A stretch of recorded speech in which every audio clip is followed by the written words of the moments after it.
Mais uma vez, boa tarde, bem-vindo à segunda parte do Fórum Regiões desta segunda-feira, dedicado, como habitual, ao desporto.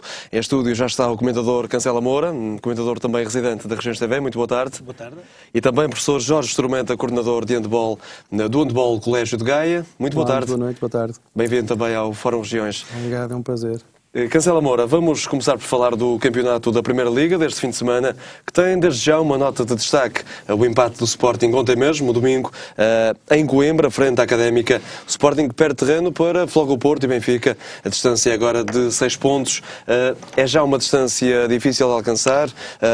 Ou ainda é possível o Sporting inverter esta situação? Não, eu penso que a distância que separa o Sporting do Benfica e do Porto é perfeitamente recuperável, são 2 jogos, aliás o Domingos Paciência disse exatamente isso. É evidente que o Sporting perdeu uma oportunidade, porque o embate da próxima jornada é com o Futebol Clube do Porto e poderia eventualmente aproximar-se já na próxima jornada do objetivo de chegar ao primeiro lugar do campeonato, ou pelo menos aos primeiros lugares. Ainda assim poderá encurtar esta distância? Mas também por culpa própria. Dir-se-ia que o Sporting também esteve bastante perdulário, sobretudo na segunda parte. Acho que a primeira parte foi uma primeira parte onde não houve grandes oportunidades de golo e a Académica foi extremamente eficaz e marcou logo na primeira oportunidade que teve. E Wolfswinkel, diga-se passagem, Cancela Moura falhou uma oportunidade flagrante logo aos 2 minutos. Os jogadores não podem estar... Uma equipa não pode estar sempre dependente de uma ou 2 individualidades. Aliás, no passado recente, o Futebol Clube do Porto tem sido prova disso. Quando as individualidades falham, porque também não são infalíveis, obviamente que as equipas ressentem-se, ou o coletivo ressente-se. Eu penso que ontem o Wolfswinkel teve essa perdida, mas, por exemplo, na segunda parte... O Anayu também teve uma perdida quase igual, a cerca dos 60 e poucos minutos de jogo, e portanto tudo poderia ter sido invertido. O Sporting de facto fez uma excelente segunda parte. A saída do Carriço de campo foi uma substituição inteligente por parte do Domingos Paciência, que efetivamente arriscou tudo no ataque, e depois teve aquela infelicidade que eu penso que depois do golo, e sobretudo depois da expulsão do Elias, o Sporting acabou por deixar de ser até ofensivo, não criar situações de golo e no fundo do jogo quase se arrastou até ao fim. O Elias de facto teve aquela infelicidade de ter o segundo amarelo numa jogada defensiva do Sporting, porque senão provavelmente o Sporting teria encurralado nos últimos minutos a Académica. E não vai defrontar o Floco Porto é verdade, e também é uma baixa para a próxima jornada, e uma baixa muito importante, para mim é uma das peças fundamentais que o Sporting nesta época tem. De qualquer forma, ressalta um grande rigor defensivo da Académica nesta partida. Exatamente, era o que eu iria em contraponto a esta capacidade ofensiva que o Sporting demonstrou na segunda parte, porque chegou de facto a remeter mesmo para a grande área a Académica. A Académica nunca desmoronou a capacidade defensiva que tem tido, portanto esteve muito bem organizada. E mesmo na segunda parte, ainda por uma vez, houve uma perdida de Marinho que poderia ter efetivamente feito a diferença com a obtenção de um outro gol para a Académica. Admito que efetivamente a Académica esteve ao seu melhor nível do ponto de vista defensivo e fez pela vida... Está a justificar a sexta posição que tem nesta altura. Exatamente, está muitos furos acima daquilo que tem sido a Académica das últimas épocas, portanto está num lugar perfeitamente estranho até àquilo que tem evidenciado em campeonatos recentes. No topo da tabela, Floco Porto e Benfica venceram, ambos dividem a liderança com 33 pontos. Os Dragões venceram o Marítimo com alguma dificuldade, se não mesmo muita dificuldade para bater os insulares. Os 2 golos surgiram apenas nos últimos 10 minutos de jogo, com o recém-entrado Cristiano Rodrigues, que tem tido algumas ausências por lesão e não só nesta temporada, a resolver este jogo. Abriu o ativo no Dragão. Uma vitória que será com números talvez escassos para a produção ofensiva dos azuis e brancos.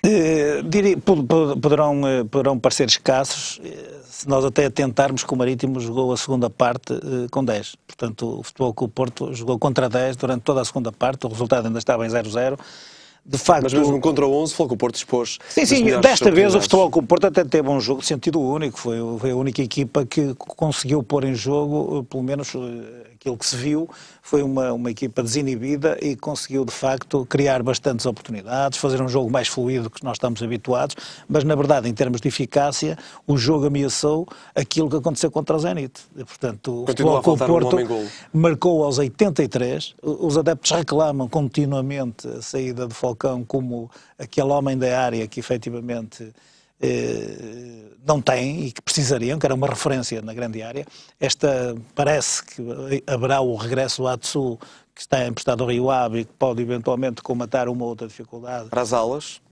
E que poderá, do ponto de vista ofensivo, criar mais uma opção, porque o Djalma tem vindo a ser a opção nas últimas jornadas, mas não é seguramente ainda... E vai estar ausente na CAN durante o mês de janeiro, também, mas também já há notícia de que Angola, pelo menos a Federação Angolana, estaria disposta a cedê-lo, ainda que em condições especiais, para não retê-lo tanto tempo na CAN. Mas, de qualquer dos modos, o que eu diria era que o Djalma não está ainda rotinado no esquema de jogo do próprio Futebol Clube Porto, tem vindo a substituir quem provavelmente estaria em melhores condições e, de facto, o Porto ressentiu-se e aos 83 minutos, eu diria com alguma felicidade, nesta substituição do Cristiano Rodrigues, acabou por obter um golo, depois, passado alguns minutos, como a muralha estava desfeita, acabou por ali haver um golo a meias entre o Otamendi e o Brigel, até se diz que terá sido um autogolo, mas admito que o Futebol Clube Porto tem vindo a acusar esta peixa de eficácia que poderia ter sido fatal. Penso que neste jogo o que há a reter será o Marítimo, já com o Benfica tinha acontecido, não chegar ao fim com 11 e também ter estado, em termos exibicionais, muito diferente daquilo que tem sido a sua prestação no campeonato. Portanto, o Futebol Clube Porto, com todos estes condimentos a ajudar, penso que, apesar de tudo, teve uma vitória justíssima. Na sexta-feira, a jornada 13 abriu com o Benfica a bater o Rio Ave por 5-1, mas a verdade é que o cenário não começou da melhor forma para os encarnados. Viram-se a perder com golo precisamente de Cristian Natsu, que há pouco referia, o jogador emprestado pelos Dragões, mas depois o Benfica deu a volta, em 2 minutos marcou 2 golos e, portanto, foi uma vitória facilitada até por chegar ao intervalo já em vantagem. Sim, mas aqui há, como bem dizer, o Rio Ave está nos lugares que habitualmente costuma conhecer.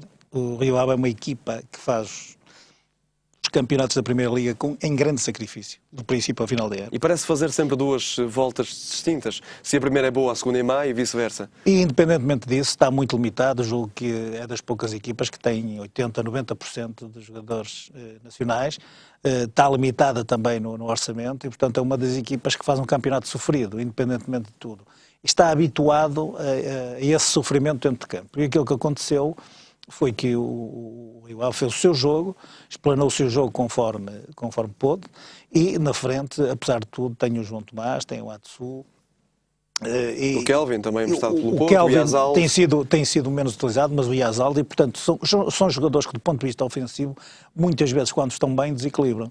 E eu julgo que aquilo terá sido o culminar de 3 ou 4 ou 5 jogadas muito bem construídas pelo Rio Ave. É preciso dizer que, pelo menos, uma equipa como o Rio Ave, nas primeiras partes dos jogos, nos inícios dos jogos, quase sempre tentam surpreender os grandes e neste caso conseguiram. Houve sempre uma jogada que foi evidenciada, que foi sempre um centro ao segundo poste para aparecer João Tomás, e à terceira ou quarta tentativa houve espaço para o Atsu de fora da área fazer um remate colocadíssimo. Fazer a diagonal e fazer um remate colocadíssimo que pôs o Rio Ave a ganhar. É evidente que o Benfica já tinha tido a oportunidade de ter marcado, mas foi surpreendido, mas julgo que depois o Benfica repôs o seu jogo em campo. Há aqui a destacar na parte do Benfica o reaparecimento do Nolito. O Nolito, de facto, é um jogador...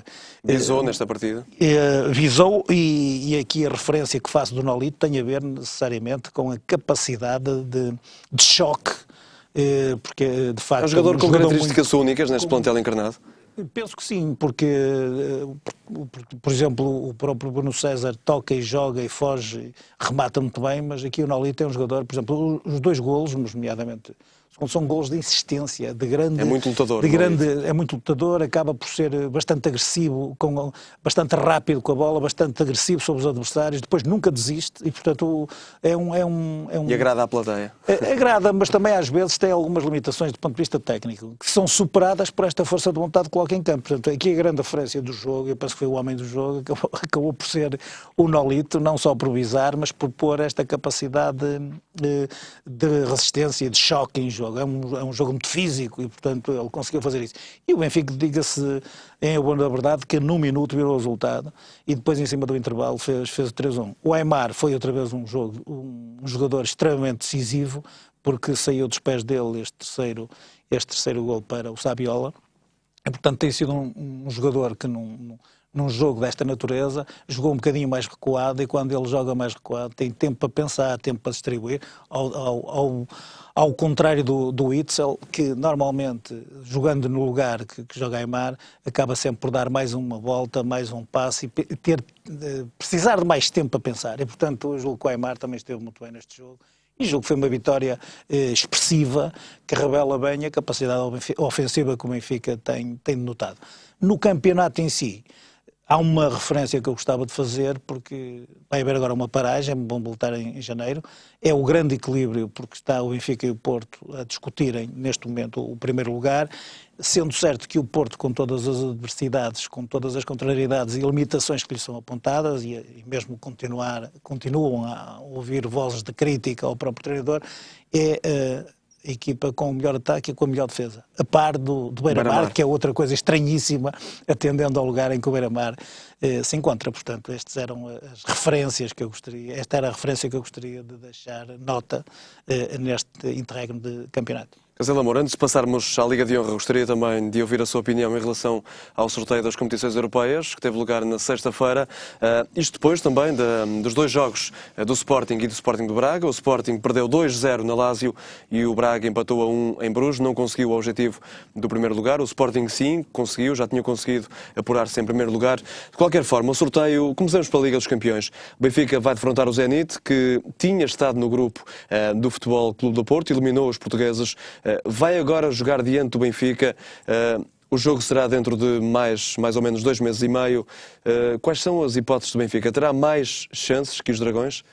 Não, quer dizer, começou por referir... Até porque o campeonato russo está a começar nessa altura. Começou aí por dizer uma coisa que é fundamental.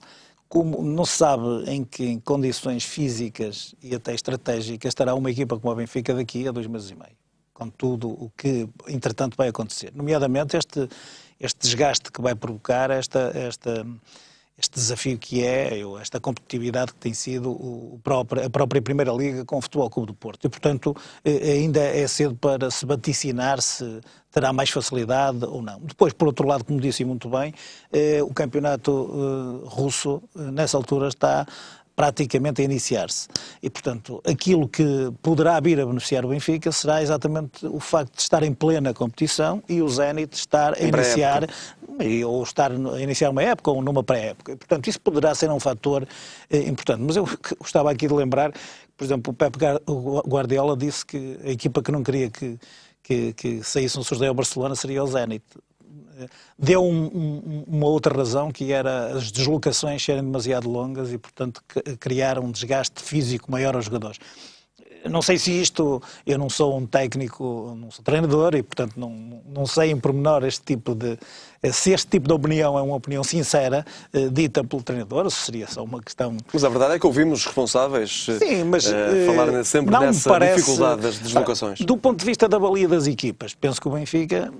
Tendo sido cabeça de sério, o Benfica tem obrigações de ser favorito. Aliás, mais do que, por exemplo, e poderia entrar por aí, o Futebol Clube Porto teve o azar de defrontar o Manchester City nesta fase.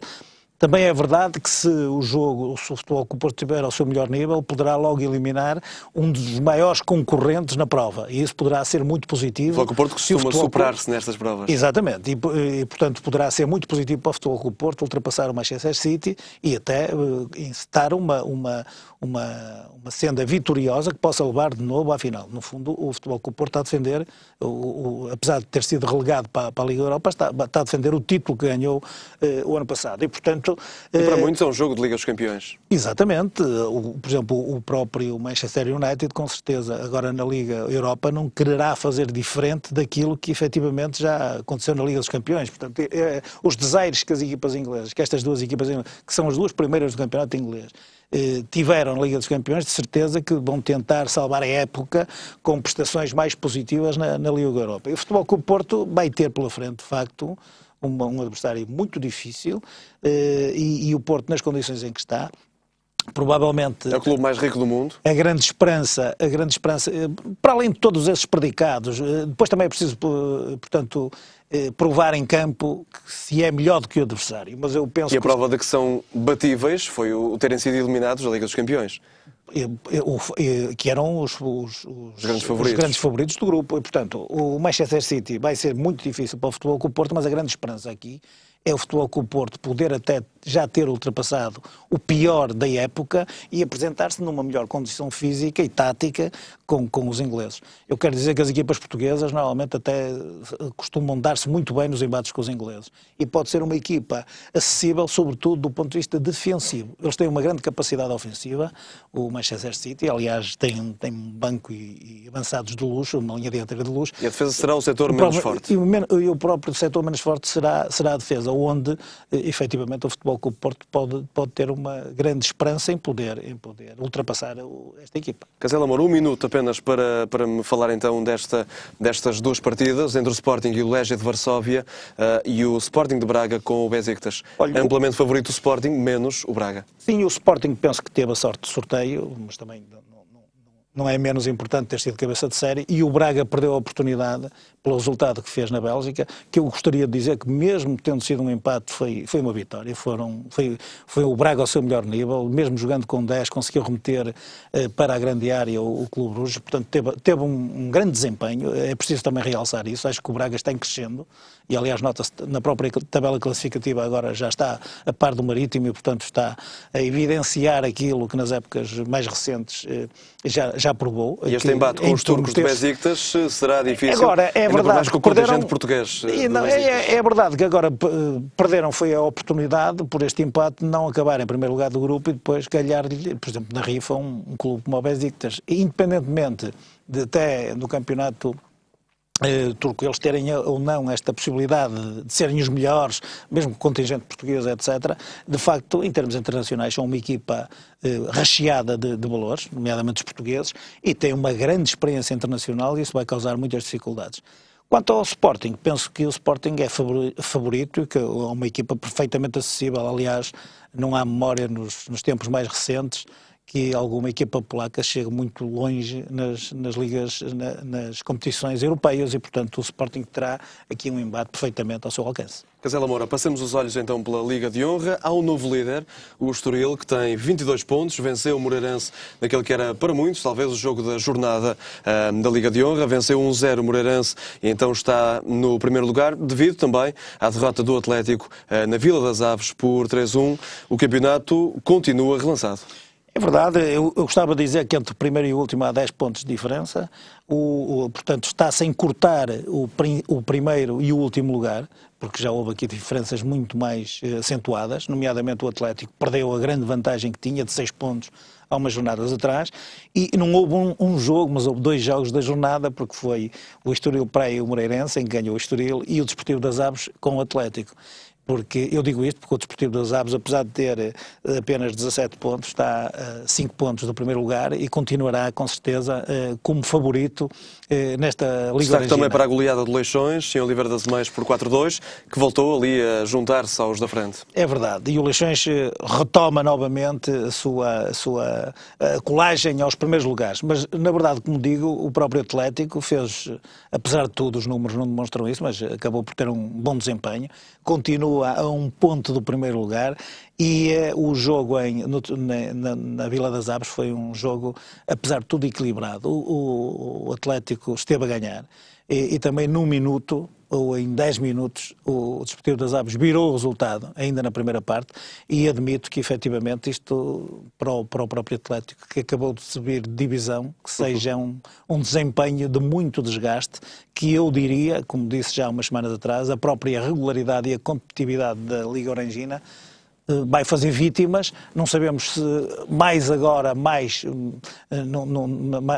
numa altura mais adiantada da prova, mas que efetivamente os candidatos ainda nem sequer podem ser pré-anunciados. Por exemplo, o Penafiel, que seguia na frente, perdeu em casa com o Covilhã e neste momento já está em 10º lugar, portanto, que era um clube que estava nos primeiros lugares. Portanto, é preciso esperar e de facto é louvável esta grande competitividade que a Liga Orangina tem, que efetivamente contrasta um bocadinho com aquela primeira liga, onde existem 4 ou 5 equipas nos primeiros lugares e depois todas as outras relegadas com 10 pontos de atraso a lutar pela manutenção.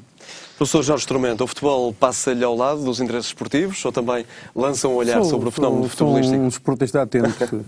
Também estive ligado ao futebol na minha vida como praticante e por isso é com muita atenção que sigo os principais campeonatos. O professor Jorge Tormenta está aqui, obviamente, na qualidade de coordenador do handball feminino, obviamente do Colégio de Gaia. É uma das melhores formações nacionais. Já vamos falar com mais pormenor do Colégio de Gaia. Falemos para já do 6º torneio internacional Top Natal, que foi organizado pelo Colégio de Gaia em parceria este ano com a Juventude do Mar de Esposende, que teve lugar neste fim de semana. O Colégio de Gaia terminou em 3º lugar, uma prova ganha pela seleção de sub-21 portuguesa, mas foi um torneio que serviu para ganhar ainda mais maturidade. Sim, este torneio é um torneio que nós temos vindo a apostar no sentido de criar uma prova com competitividade e com nível acima do normal. E por isso procuramos ter sempre equipas estrangeiras. Na 5ª edição, que foi um marco importante, tivemos uma equipa francesa e uma equipa espanhola. E agora estas dificuldades da crise obrigaram-nos a retomá-lo em arranjar uma parceria, daí termos o apoio da Juventude do Mar. E portanto é um torneio que nós pretendemos fazer em 3 dias, todos contra todos. Estas questões da crise refletiram-se também no torneio, porque a Seleção Nacional de Sub-21 participou em substituição da Madeira SAD, que é um tradicional campeão. Só que as tais dificuldades, as viagens que estão a pôr em crise aí as relações entre a Madeira e o continente, impediram que a equipa de Madeira SAD tivesse que cancelar o convite que já tinha aceito e, com o apoio da Federação, substituímos pela Seleção Nacional Sub-21, que vai ter uma participação no próximo ano para de apuramento para o Campeonato do Mundo, e nós também temos essa preocupação de sempre contribuir para o desenvolvimento do handball. Proporcionámos, no fundo, um estágio à Seleção Nacional que surpreendeu-nos a nós logo na primeira jornada, ganhando-nos por 28-25, e depois, no sábado, venceu a equipa do Balonmano Porrinho, a equipa espanhola da principal Liga Espanhola, país que teve agora um excelente comportamento no Campeonato do Mundo, que terminou ontem no Brasil, e por isso foi um justo vencedor. O Colégio ficou em 3º lugar, porque também ontem no jogo decisivo com a equipa espanhola, baqueou. Mas este torneio é um torneio essencialmente, aliás, como é a nossa preocupação, não para ganharmos torneios, mas para melhorarmos os índices de capacidade de resposta das nossas jogadoras. Assim, principalmente que são muito jovens. Exatamente. Mesmo assim, houve duas distinções individuais para a mesma atleta. Vanessa Silva, considerada a melhor lateral do torneio, e também foi a melhor marcadora deste torneio. Foi considerada não só a melhor lateral, como a melhor jogadora. Esse prémio de melhor jogadora é um prémio que deriva da votação dos treinadores presentes. Portanto, é um prémio completamente isento. O melhor marcador é do registro dos golos que vão acontecendo. Não há como fugir. E por isso para nós foi um momento muito honroso ter uma atleta nossa que teve essa capacidade de resposta. E ela, efetivamente, é uma jogadora da Seleção Nacional A e, portanto, para nós é um elemento muito importante. Nós temos a equipa assente em 3 jogadoras mais experientes, e o resto é tudo muito jovem, porque todos os anos vamos perdendo jogadoras para outros clubes. Nós temos jogadoras na primeira divisão, no campeão nacional, no vice-campeão nacional, que fizeram a sua formação no nosso clube na ordem de 7 ou 8 jogadoras que se estivessem na nossa casa. Mas também é um atestado de competência ao Colégio de Gaia, obviamente. Sim, nós temos um projeto que facilitamos inclusive as transferências. Também é um projeto perfeitamente pedagógico, inserido numa escola, e por isso temos uma série de vertentes neste projeto. A equipa sénior, podemos dizer que é a cereja em cima do bolo, mas todo o nosso projeto passa pelas participações nos campeonatos federados de jovens, nos campeonatos escolares, na participação em eventos e organizando eventos. É uma das nossas particularidades. Nós temos 2 pontos altos na época, que é este torneio Top Natal, e sempre no primeiro fim de semana de setembro organizamos o torneio internacional de Santo Ovídio com 8 ou 10 equipas. Também é uma organização muito difícil e que proporciona, não só à nossa equipa, mas como às outras equipas, um grau de preparação que serve para lançar a época, serve para lançar as competições europeias, ou serve para aquilo que nós fundamentalmente procuramos, que é aumentar o índice de competitividade que os jogos nos oferecem, encontrando equipas mais difíceis que estes torneios oferecem. Este torneio foi também um bom teste para a fase final do campeonato que se avizinha, já nos dias 7 e 8 de janeiro, com uma jornada dupla na Madeira, frente ao Madeira SAD e ao Clube Sport Madeira. Um início complicado para o Colégio de Gaia. Sim, naturalmente. Há bocado falávamos aqui no futebol e o Guardiola dizia que ir jogar à Rússia era muito mais complicado. Para nós também vai ser, porque jogar à Madeira implica uma série de questões que alteram o nosso ritmo biológico normal. Não sendo outro país, viajar, dormir, temos que, para além dos custos financeiros também, embora o Estado apoie na viagem do avião. Mas, de qualquer das formas, porque vamos principalmente defrontar equipas que têm jogadoras subsidiadas, que é um projeto completamente diferente do nosso. A equipa do Madeira SAD já foi campeã 10 vezes e, portanto, é uma equipa que tem muitos argumentos. E, portanto, é um início de campeonato muito difícil, mas o nosso objetivo será que no final do campeonato estejamos novamente nas competições europeias. Para chegar a esta fase final, a equipa do Colégio de Gaia teve uma fase regular com cinco equipas.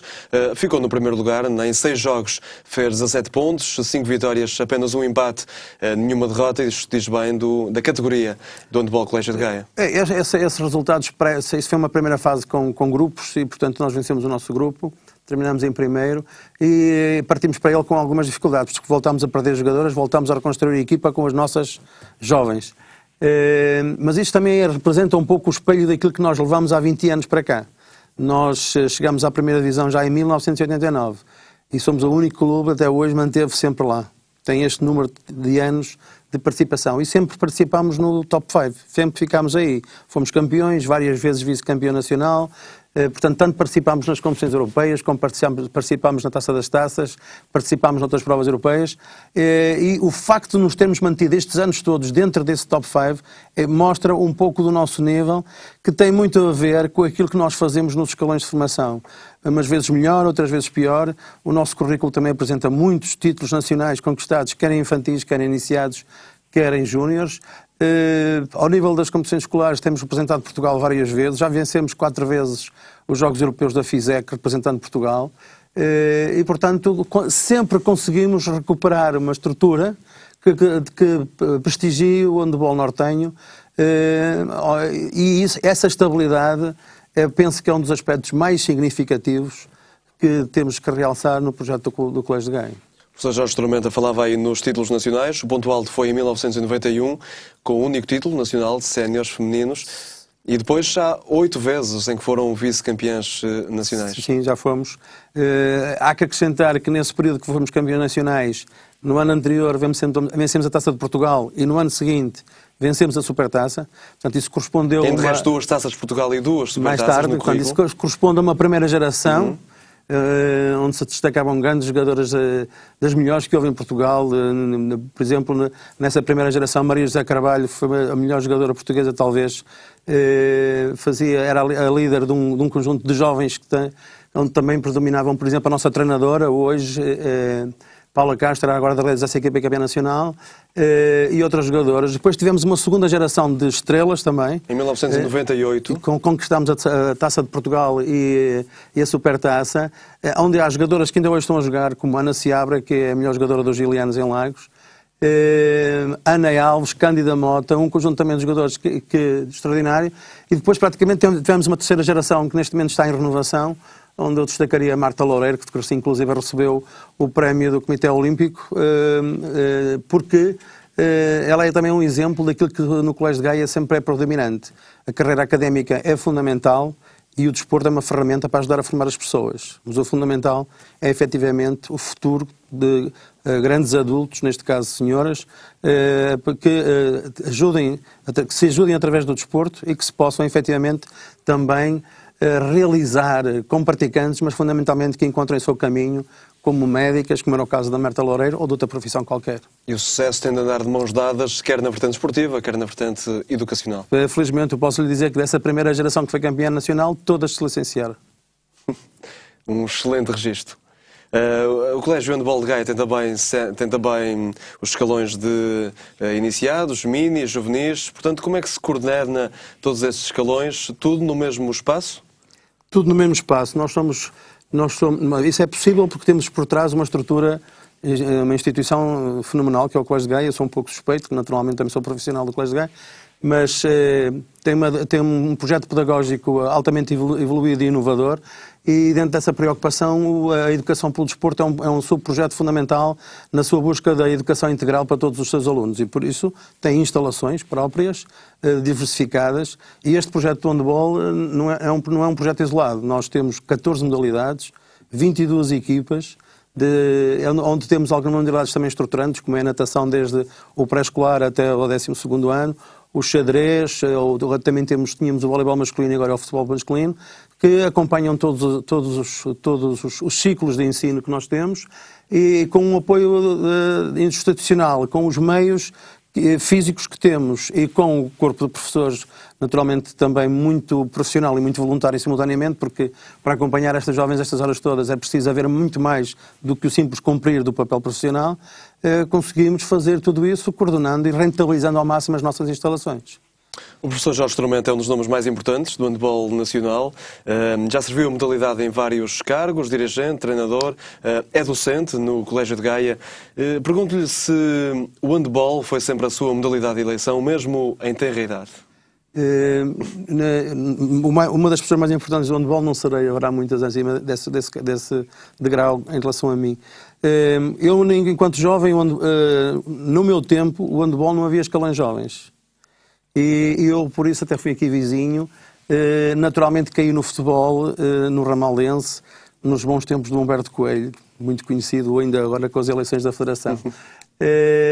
Mas na escola, eu frequentei o atual Rodrigues de Freitas, o tempo do desporto escolar era o handball, era terrível, principalmente em termos de competitividade com o Alexandre Colano, e outras escolas, o handball era o desporto rei. E efetivamente, na minha idade de jovem, não encontrei à volta clube e não caí no handball, mas logo a partir da situação profissional foi a minha modalidade de eleição. O futebol ficou pelo caminho e o handball foi o meu caminho normal também, da paixão derivada desses campeonatos da mocidade portuguesa, que na altura também tinha alguns aspectos positivos. Cancela Moura, um vulto do handball português e também um líder incontestado deste handball Colégio de Gaia com um sucesso visível. É verdade, eu conheço o percurso do professor Jorge Tormenta e é de facto uma das personalidades do desporto em Gaia, e gostaria de destacar esta vertente mais pedagógica que o professor Jorge Tormenta sempre manteve paralelamente a toda a sua vida no handball. Manteve sempre raízes no Colégio de Gaia, e ouvi-lo falar desta maneira de facto denota a grande experiência que tem, e por isso também a estabilidade do ponto de vista do dirigismo no Colégio de Gaia nesta modalidade tem tudo a ver, obviamente, com esta capacidade, com esta experiência, as competências que uma pessoa como o professor Jorge Tormenta tem. E eu gostava de destacar que o Colégio de Gaia representa um bocadinho para o handball feminino aquilo que a Académica de Coimbra significou para os jogadores de futebol na década de 50 ou de 60, porque aquilo que foi aqui referido... Ligado ao movimento estudantil. Sim, mas aquilo que foi aqui referido é muito, muito, muito positivo, porque grande parte dos atletas de alta competição têm muitas dificuldades em conciliar, muitas vezes, a sua qualificação pessoal e profissional com a prática do desporto, e desde cedo no Colégio de Gaia, pelo menos os jovens do secundário e do preparatório e do secundário acabam por saber conciliar neste desenvolvimento integral do cidadão, como referiu o professor Jorge Tormenta. Eu julgo que o Colégio de Gaia é um exemplo exatamente deste tipo de projeto pedagógico que eventualmente pode existir. Sobretudo, contraria aquilo que aconteceu em Portugal nos últimos anos. O desporto escolar praticamente desapareceu e, portanto, não desapareceram projetos tão bons como estes, que pelo menos aproveitam os jovens, mas isto é um sinal, até porque eu sei que o Colégio de Gaia, o professor referiu essa situação, o Colégio de Gaia esteve em competições internacionais a representar, portanto, o desporto escolar e tem feito brilhantes resultados, o que significa que isto poderia ser uma aposta, desporto, não só para o handball, mas isso seria uma aposta português. Importante para, a nível nacional, se relançar o desporto escolar e universitário, que está muito maltratado, em contraponto com os resultados que nós temos visto, por exemplo, nas universidades do Nelson Évora e de outros atletas. Mas se todos os clubes de handball tivessem o papel que o Colégio de Gaia tem, provavelmente a modalidade estaria bem melhor. Professor Jorge Tormenta, muito obrigado pela sua presença em estúdio, foi um prazer conversar consigo.